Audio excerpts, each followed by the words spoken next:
Dashur teleshikues, ju përshëndes. Po fillojmë edicionin e lajmeve me lajmin për rritjen e çmimit të karburantëve që ka shqetësuar fermerët në zonën e Lushnjës dhe po i çon në kolaps. Si ja vlen më të prodhojmë, shprehen ata, është rritur çmimi i plugimit dhe frezimit të tokës. Rritja e çmimit të naftës ka goditur rënd sektorin e bujqësisë. Efekti është i menjëhershëm pasi ka arritur kostot e të gjitha shërbimeve në kulturat bujqësore. Së pari janë ngritur çmimet e punimeve, duke nisur nga plugimi ku një dynim nga 15 deri 16.000 lekë të vjetra ka shkuar nga 20 deri 22.000 lekë të vjetra. Efekti është zinxhir për të gjitha punimet e tjera si frezim, mbjellje, kultivim, spërkatje, korrje. Rritja e çmimit të karburanteve ka ndikuar gjithashtu edhe në rritjen e kostove të transportit të produkteve drejt tregjeve, e cila është reflektuar në tregun e pakicës. Në kushtet e rritjes së kostos së prodhimit dhe mungesës së shitjes së disa produkteve si shalqiri, lakra e preshi, kërkohet ndërhyrje nga shteti për të mos çuar drejt falimentimit 60% të fermerëve të vegjël. Neve na kanë shkatërruar komplet. Nuk e dim se çfarë zgjasin, inshallah na hulin e çik në taks në gjë, po që kështu ne jemi drejt falimentimit. Me rritjen e çmimit të naftës, ajo janë rritur edhe inputet e tjera? Po, gjitha. Plerat, gjitha. Gjitha me plera, me gjitha. Unë kam 2 kalamaj, të 2 kam shkollë, me zor e kalojmë që të tashu. Me borxhe jemi. Do të thotë që një sezon i dështuar apo? Po, normale. Normale jetë kush lakra. Nuk është Kjo është e vërteta. E bëjmë prodhimin, po nuk shitet. Ajo është problemi. Nuk shitet. Nuk ka më keq kur ti e feston gjithë këtë lekë e hedh aty, themi neve se ne i themi kështu, fshatarëshe me galum, edhe ta gërmosh me thonjë dhe se gjejmë dot me. Këtu është bajato, çdo gjë është bajato, nuk ka asnjë lloj ndihme. Për shembull, unë këto ullinjt kam vite që i kam mjellur me lloj sakrificash, edhe nuk u hedh dot plehrat tash se nuk i blej dot. Ja, shkoni gjithë kjo punë që është bërë këtu, unë jam mosh. Punëtori se marr dot, sepse punëtori s'ka fuqi punëtore. Edhe për këto hallet që ka bujqësia, është vetëm shteti rregullator. Shteti se ka mendje fare ke ne, ke ky popull. Ky shtet nuk e ka mendje fare ke ky popull. Çmimet e naftës janë rritur, çmimet e inputeve janë rritur. More të gjitha nuk vetë do të marr një gjë, as naftën, ja shikoj si kanë ngelto se duan vrar me tregjin. Unë s'kam lek ti bëj këto. Po. Janë rritur punimet apo jo? Janë rritur punimet, nuk bën dot asnjë punë. Momentalisht bujqësia është katastrofë.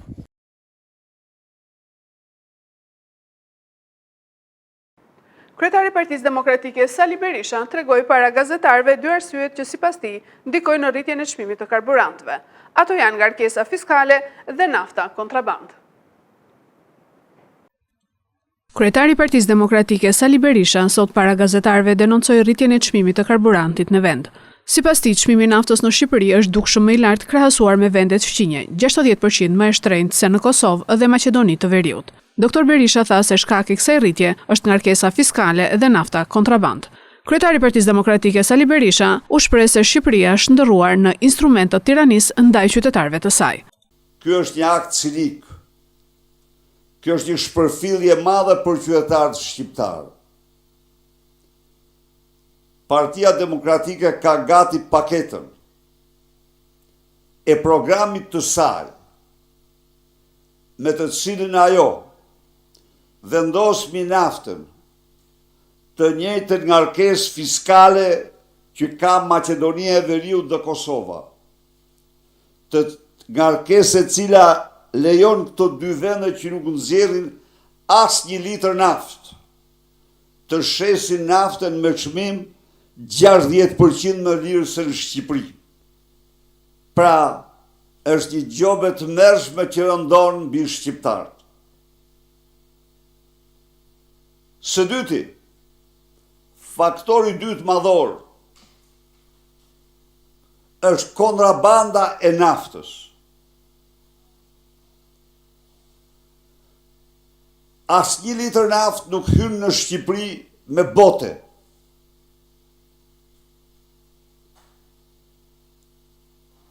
$350.000 ton naftë kontraband hynë në Shqipëri në portet që kontrollon qeveria.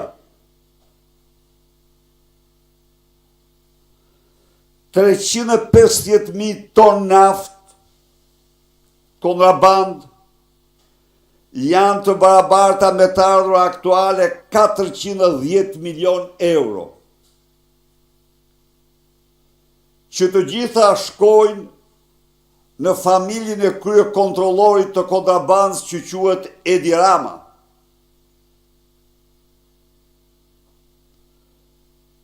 Shitja e kësaj nafte kontrabandë nëpërmjet kompanive tregon edhe një herë bashkëpunimin e Edi Ramës me kompanitë e naftës në çmimet stratosferike.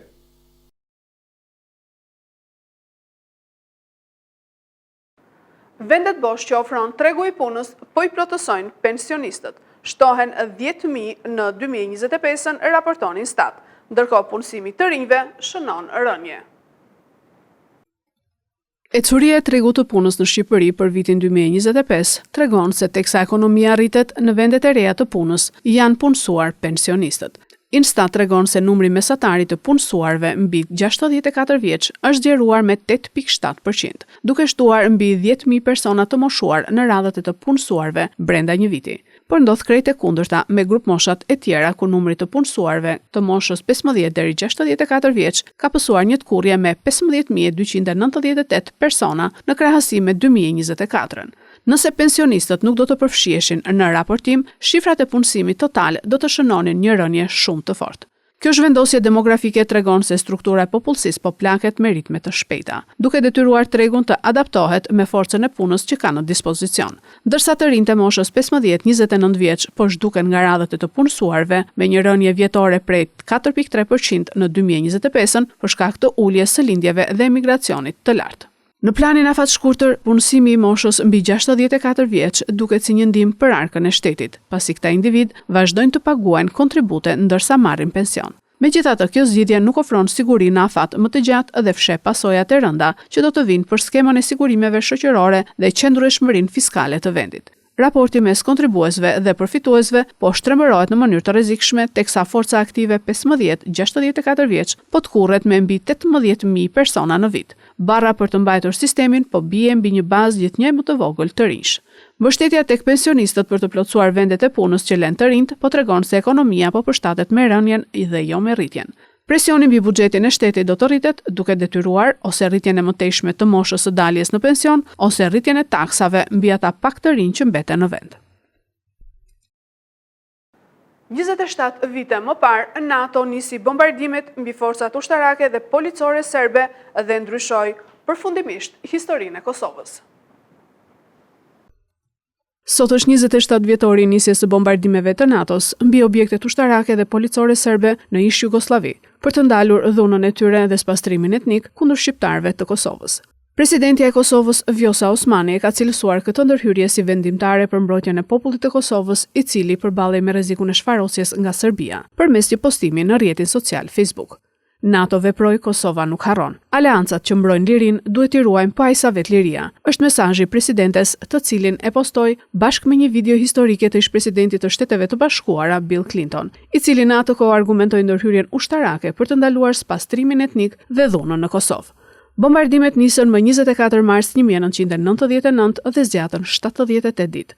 Ato nisën pas përpjekjeve të dështuara të komunitetit ndërkombëtar për ta bindur ish liderin serb Slobodan Milošević për një armpushim. Kjo fushat përbënte herën e parë që NATO-ja e përdorte forcën ushtarake pa miratimin e Këshillit të Sigurimit të Kombeve të Bashkuara.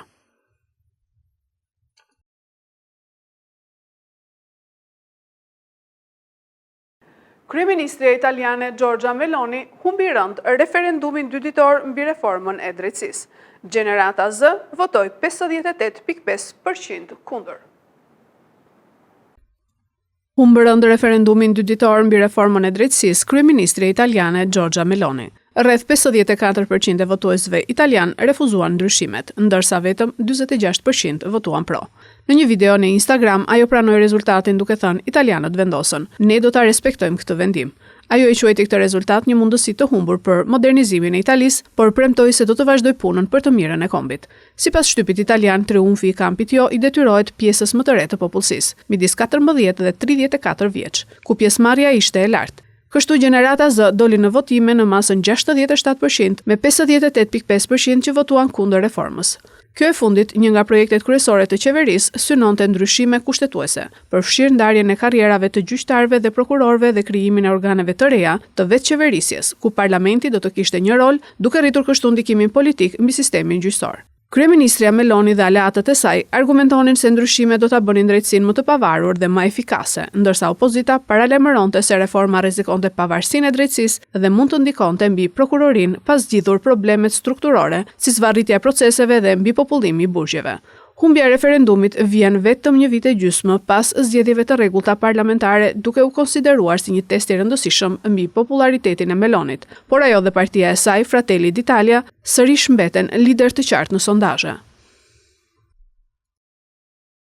Këto ishin lajmet tona për sot. Lajmet i gjeni edhe në internet në website-in 4plusmedia.tv. Bashkë mirupafshim.